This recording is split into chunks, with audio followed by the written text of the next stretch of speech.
Ya Allah, ya Rabbal alamin. O'zing ushbu tilovati Qur'on savobidan o'tgan barcha mu'min va mu'minatlarni bahramand aylagin. Xususan ushbu go'zal bir majlisni o'tkazishni tayyorlagan azizlarimizdan, Rossiyaning musulmonlaridan, bu yerda o'zingga qo'l uzatib duo qilib turgan azizlaringdan o'tgan mu'min musulmonlarni hammasini Parvardigora bahramand aylagin. Ularni yotgan joylarini jannatdan qilgin, oxiratlarini obod qilgin.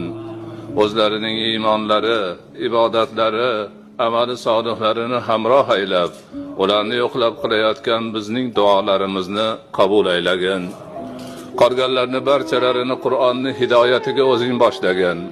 Xususan ushbu majlisda ishtirok etayotgan azizlarimizni, majlis qilayotgan azizlarimizni hammalarini, ulamolarimiz, imom domlalarimiz, diniy xodimlarimiz, boshqa azizlarimizni o'zlari, oila a'zolari, bola chaqalari, qavmlari bilan hammalarini sog' salomat tinch-omon qilgin.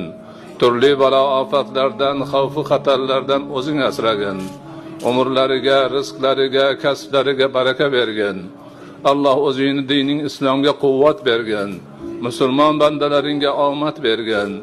Dunyoni tinch, omon, xayr, barakada bo'lishida Parvardigora o'zing yordamchi bo'lgin. Barchalarimizni ahil bo'lib, inoq bo'lib, o'zingni Qur'oningga, payg'ambaringni sunnatiga, shariatingni ta'limotlariga ixlos bilan amal qilib borishimizni, dinimizni yaxshi tushunib yetib unga yaxshi amal qilishimizni, doimo yaxshilikda yurib yaxshilikda turishimizni, o'zingni roziligini topib ikki dunyoning baxtiga, saodatiga musharraf bo'lishimizni nasib etgin. Alloh bu go'zal majlisni uyushtirgan azizlarimizga, ularga yordam berganlarga, ishtirokchi bo'lganlarga, hammalariga Parvardigora o'zing ajrlarini, savoblarini ko'paytirib bergan.